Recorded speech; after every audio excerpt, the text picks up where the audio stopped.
Everyone, this is a day that will live in infamy. Welcome to Watch Mojo, and today we're counting down our picks for the top 20 TV moments we waited years to see. Mary, I, Dick Solomon, am an alien from outer space.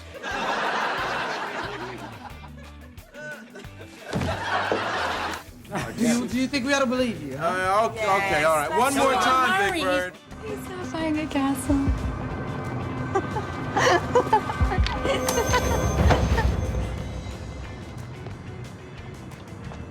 For this list, we'll be looking at television scenes that were multiple seasons in the making, whether they lived up to expectations or not. We're saving animated moments for a list of their own. Naturally, a spoiler alert is in order. Which TV moment did you wait years for? Let us know in the comments. Number 20. Clark Kent becomes Superman. Smallville. Smallville set a new ratings record for the WB network when it premiered in 2001. Even so, few could have anticipated that this Superman origin story would last 10 seasons. When you believe in someone, it's not for a minute. Or just for now. It's forever. Throughout that decade, the series covered many classic Superman story arcs, albeit without Superman. While it's repeatedly foreshadowed that Clark Kent will become the Man of Steel, he doesn't receive his iconic red and blue suit until the series finale. Always hold on to Smallville.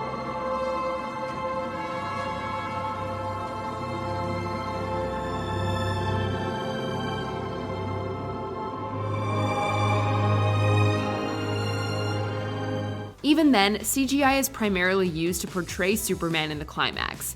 In the final shot, Tom Welling unbuttons his shirt to reveal the House of L symbol, but we never actually see the actor in the full Superman outfit. While this disappointed some, at least Lois and Clark are living happily ever after. Do you have them? You mean these? Yes. Are you ready? I've been ready for 7 years. Number 19. Mary learns that Dick's an alien. Third rock from the sun. Being a professor of human behavior and societies, you'd think that Mary Albright would have been able to piece together that the eccentric Solomons are from another planet. Nevertheless, the Solomons go almost 6 seasons without blowing their cover to Mary. In the penultimate episode, Mary sees Dick turn Dr. Liam Neeson into a chimpanzee, compelling the alien to tell her the truth. Mary, I, Dick Solomon, am an alien from outer space.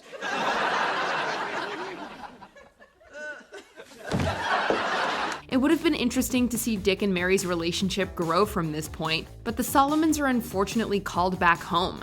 Choosing not to go with them at the last second, Mary lets Dick wipe her memories before the Solomons are beamed up.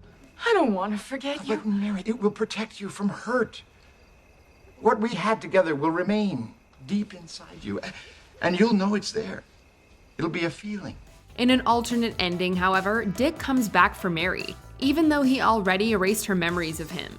I couldn't leave without you, Mary. Who the hell are you? Alien abduction! Alien abduction! Number 18. Trudy's Unsolved Case. Monk. Across this show's 8-season run, there wasn't a case that Adrian Monk couldn't crack, except the one that mattered most. Who was responsible for the car bombing that killed his wife Trudy? New pieces of the puzzle are discovered over time, but it appears Monk may go to his grave without knowing. No, this was different. She wanted me to start sleeping in the middle of the bed, and she said it won't be much longer. It's not really, she said that? That's big. That's an omen. I had a premonition you were going to have an omen. Having been poisoned, Monk decides to finally open the Christmas present that Trudy left him. To his surprise, Monk and his assistant Natalie discover a videotape.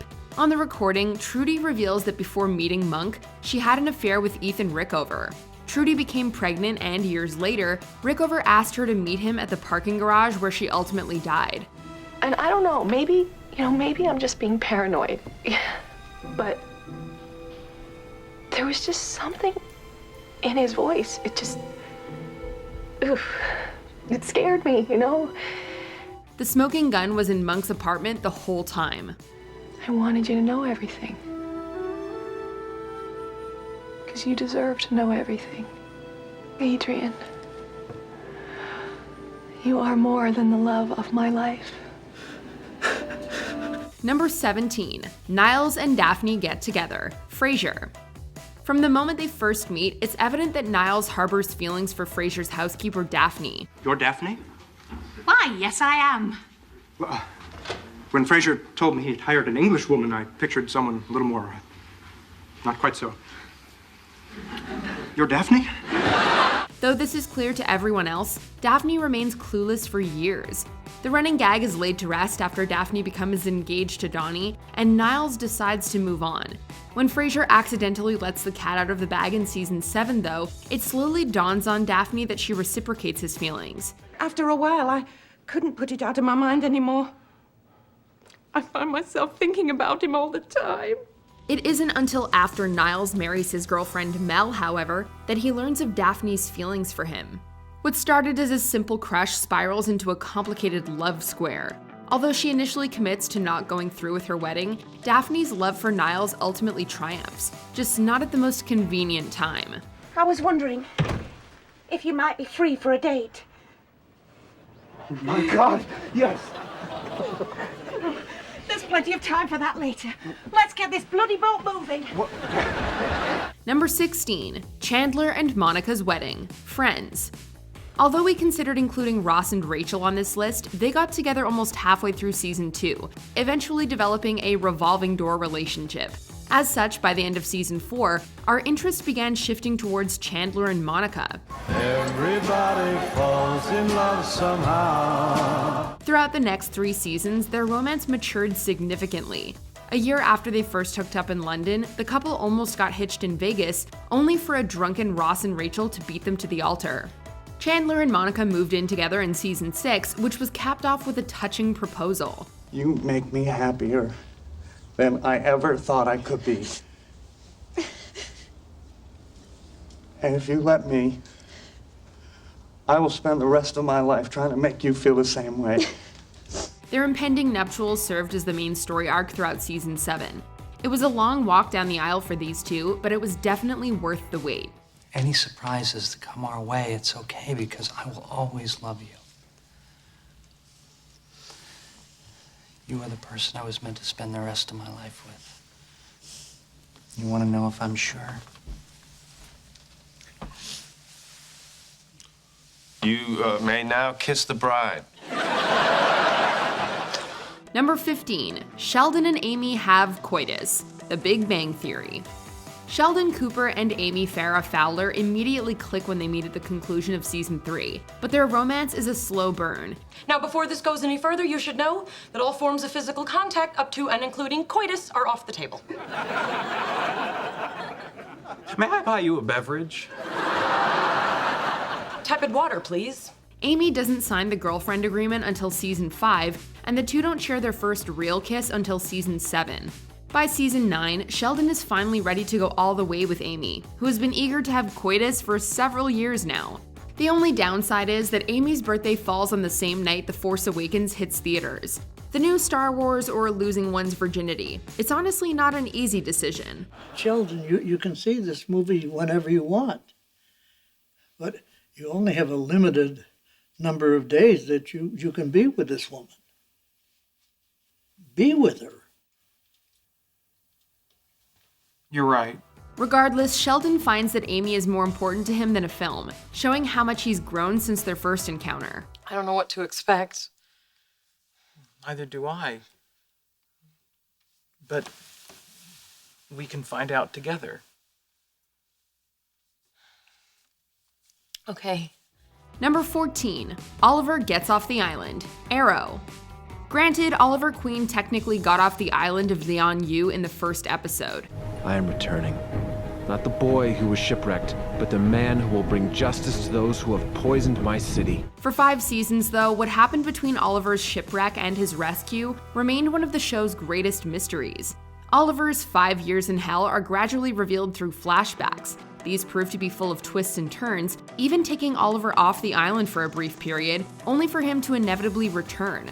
The 5th season finale takes us back to the beginning in more ways than one. You and me, kid. Like old times.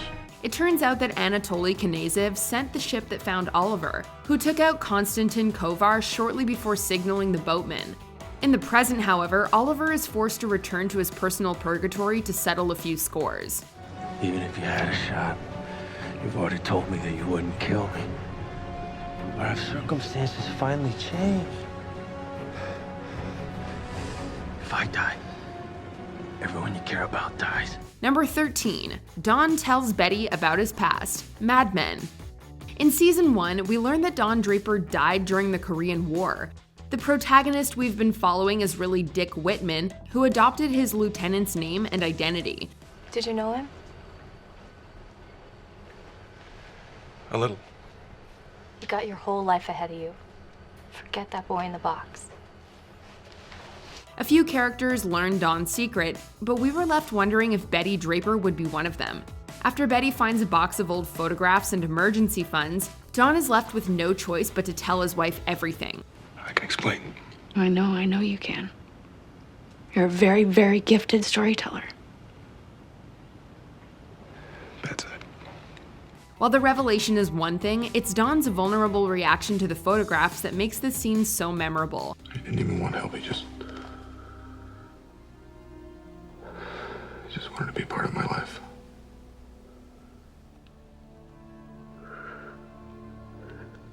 And I couldn't risk all of this. Don usually keeps his feelings guarded at all costs, especially around his family. We waited almost 3 seasons for him to break down like this, and it was more gut-wrenching than we could have imagined. Number 12. Mac comes out. It's Always Sunny in Philadelphia. Mac's sexuality is one of this comedy's funniest running gags for much of its run. By season 12, it's clear to everyone that Mac is a closeted homosexual, although he refuses to admit it. There's a history behind it. I've been gay forever. Everybody knows it. It's a scratch-off lottery ticket of all things that finally encourages Mac to come out. Through a complicated argument, it's decided that Mac can claim sole ownership of the ticket if he says that he's gay, which he does. $10,000. Son of a... Gay Mac rules! Bullshit! Gay rich Mac! Winning $10,000, Mac decides to remain out of the closet going forward. It doesn't matter. You can just go back in. You signed the paper. Yeah, I mean, you got your money. No, I think I'm out now. Yeah, I'm gay. Actually feels pretty good. See you guys. For a moment that had over a decade of build-up, Mac's breakthrough feels surprisingly casual. Of course, if you were hoping for something a bit more emotional, the season 13 finale delivered on that front. Number 11. Dexter's downfall. Dexter.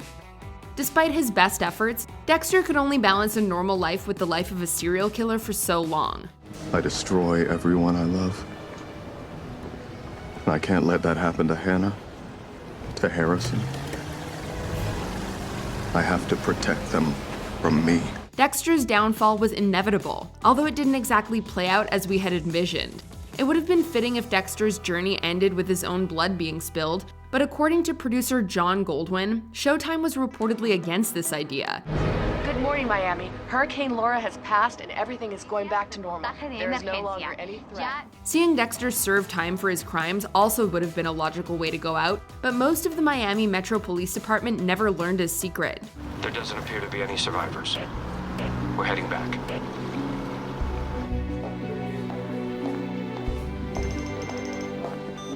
Batista.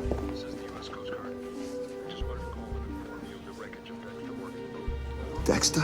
Instead, Dexter fakes his death and spends the rest of his days as a lumberjack. As great as Dexter was at its peak, after 8 seasons, this ending left many fans disappointed. Number 10. Stan confronts Elizabeth and Philip. The Americans.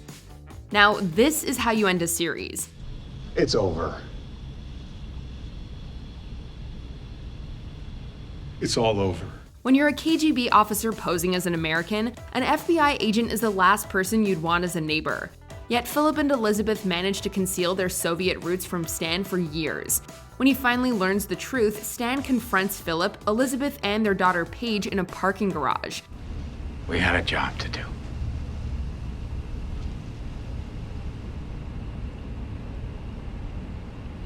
You were my best friend. You were mine too. Though it was inevitable, it could have played out in several different ways. Would the Jennings be forced to take out Stan, or would he arrest the family? Following a tense standoff, Stan ultimately lets them go.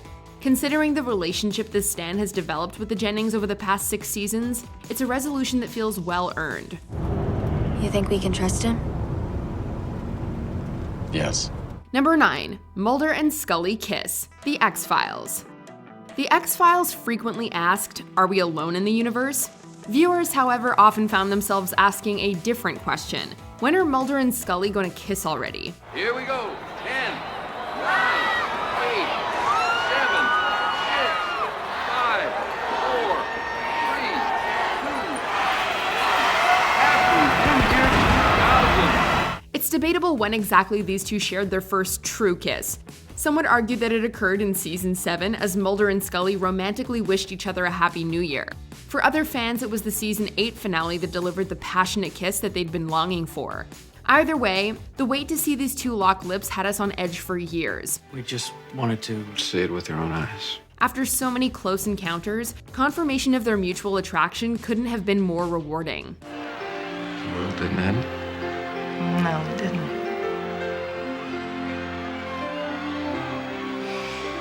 Number 8. Origins of the Smoke Monster. Lost. This ABC series kept audiences hooked for 6 seasons with its many ongoing mysteries. You're not going to start talking about the magic box again, are you? No, John. I'm gonna show you what came out of it. Some of these mysteries had satisfying payoffs, like how John Locke ended up in his wheelchair. Others still have us scratching our heads years later. You don't have any idea what— I have no idea because you wouldn't tell me, Mother. In the final season, an entire episode is dedicated to Jacob, the Man in Black, and their experiences growing up on the island. The episode also explores the origins of the Smoke Monster. I want to find the light. You want to leave this place, brother? Then go. It's revealed that Jacob pushed his brother into the tunnel of light, turning the Man in Black into a black cloud of smoke. This explanation, as well as the episode itself, proved polarizing among fans. After 6 seasons, though, we guess it was nice to get an answer for better or for worse. Number 7. Jim and Pam become a couple. The Office. Every generation has their definitive will they or won't they couple. For the mid to late 2000s, it was undoubtedly Jim Halpert and Pam Beesly. While Pam drunkenly kissed Jim in the season 2 premiere, the season 2 finale delivered that swoon-worthy romantic moment that we'd been dying to see. Listen, Jim.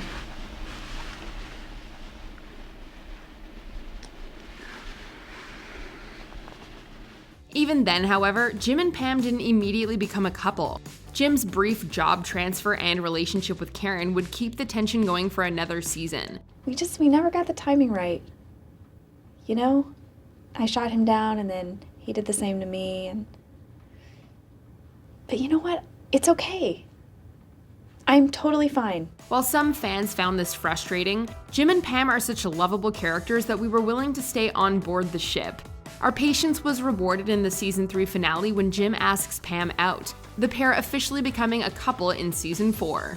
Everyone, this is a day that will live in infamy because today is the day that Jim and Pam become one. Number 6. Jon Snow's real parents. Game of Thrones. For the first 5 seasons of the show, those who had read George R.R. Martin's novels mostly knew what to expect. A raven came from the Citadel. A white raven. Winter is here. By season 6, however, the show had pretty much outpaced the novels, putting experts and newbies on a more equal footing.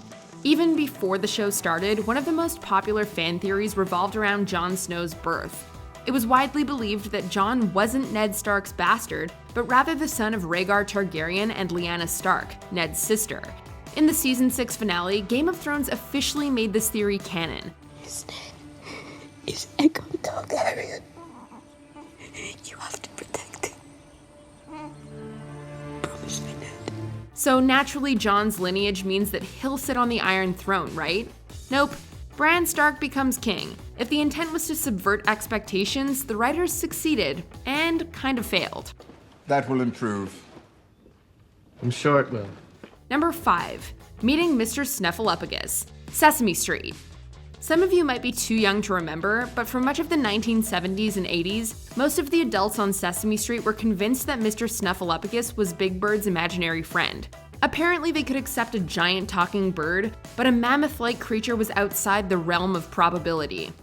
Do you think we ought to believe you? Huh? Okay, all right. One more time, Big Bird. He's right behind those doors, but if you don't hurry, I don't know how long little Elmo can hold him. To be fair, Snuffy would always disappear whenever Big Bird tried to introduce him to grown-ups. Go, Big Bird! Oh, that means that Bird's friends are coming to meet me now. Yes, now. Oh, well, I better go home and brush my fur then. No! I want to look good for him. No. In 1985, the producers felt it was time to address the elephant in the room.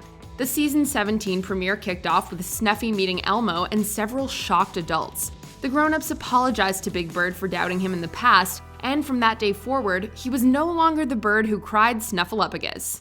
From now on, we'll believe you whenever you tell us something. Yes. Promise? Yes. Promise. Absolutely. Maybe we should get that in writing. Number 4. Richard Kimball clears his name, The Fugitive. While largely episodic, this classic crime drama series was driven by several overarching questions. Will Richard Kimball exonerate himself after being falsely convicted of his wife's murder? Will Kimball catch the mysterious one-armed man he saw fleeing from the crime scene? Or will the relentless Lieutenant Gerard catch Kimball first?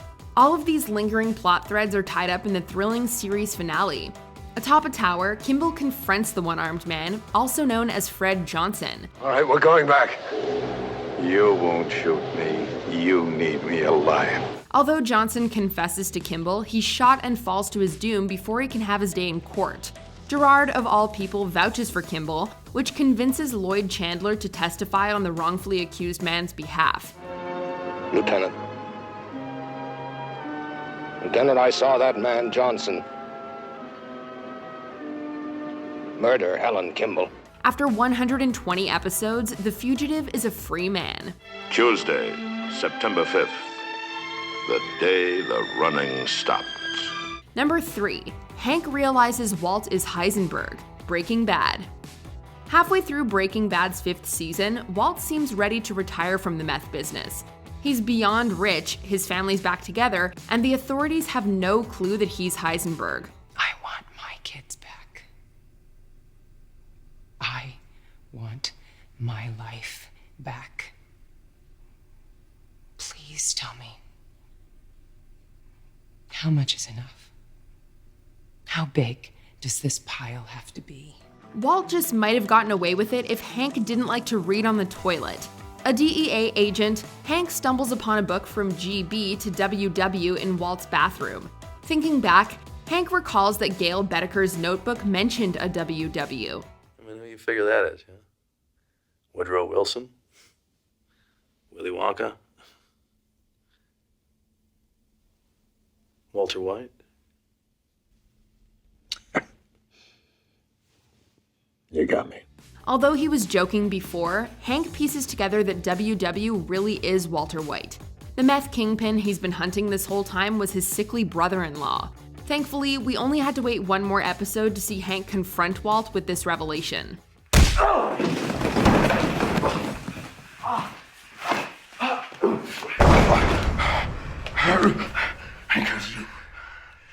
All along it was you! Number 2. Going Home, MASH. Although the Korean War persisted for just over 3 years, it lasted 11 seasons for Hawkeye and Company. Tomorrow, the tents of the 4077 will be coming down for good. For an awful long time, we've been living together, eating together. The long-awaited farewell accumulated so much buzz back in 1983 that the initial broadcast brought in a record-breaking 105.97 million viewers. To this date, it remains the most-watched series finale in television history, which goes to show just how many people wanted to see these characters receive a proper send-off. Goodbye, farewell, and amen, delivered with a final scene that's forever embedded in pop culture. Following a bittersweet hug, Hawkeye lifts off in a helicopter to find that Honeycutt has left him one last message. I'll see you back in the States, I promise! your note! What?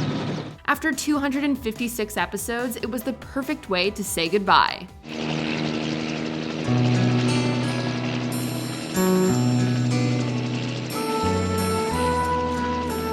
Before we unveil our number one pick, here are a few honorable mentions. Arriving on Earth, Battlestar Galactica. After 65 episodes, our heroes receive a rude awakening.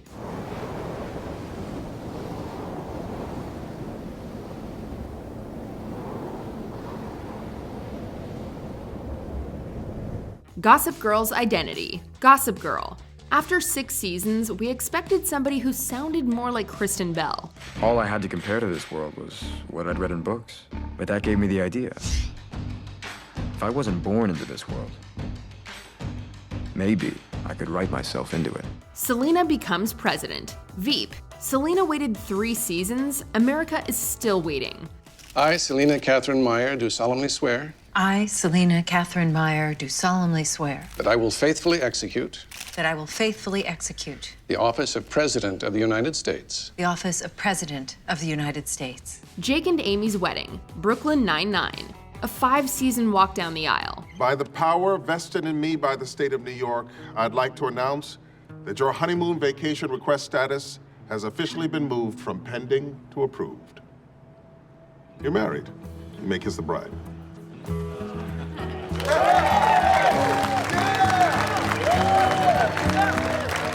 Castle and Beckett kiss. Castle. It's a mystery why this took so long.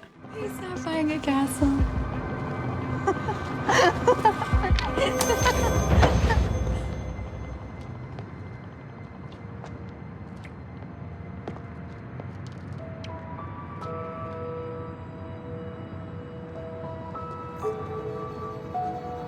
Want more Mojo? Ms. Mojo produces original, high-quality pop culture-related videos on all your favorite movies and shows. Plus, celebrity news, fashion, lifestyle, and more. Hey guys, it's Phoebe with Ms. Mojo. My name is Sam. My name is Eliza. And I'm Emily. I'm Rebecca, and welcome to Ms. Mojo. If you want videos on all the best reality shows, teen dramas, Disney movies, and sitcoms, be sure to check out Ms. Mojo for new videos every day. Number 1. Who's the Mother? How I Met Your Mother. You wouldn't expect the story about how a father met the mother of his children to take 9 seasons to tell. I can't believe this. I kept this story short and to the point, and you guys still missed it. Ted Mosby insists on telling his kids everything, however. This includes his relationships with various other women and the wacky shenanigans that he got into with his friends. Every now and then, we're given another clue pertaining to the mother's identity. It's not until the season 8 finale, though, that we finally get to see the woman behind the yellow umbrella. Then we had to wait another season for Ted to meet the future Mrs. Mosby. Those are my initials. TM, Tracy McConnell. No, Tracy McConnell, it's TM, totally my umbrella. You're TM, terribly mistaken. Because this umbrella has always belonged, TM, to me. The fate of the mother proved divisive, to say the least, but her actual introduction to Ted was every bit as heartfelt as we'd hoped. Funny how sometimes you just find things.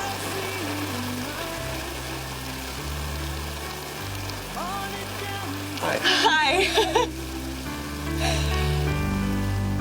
Do you agree with our picks? Check out this other recent clip from WatchMojo, and be sure to subscribe and ring the bell to be notified about our latest videos.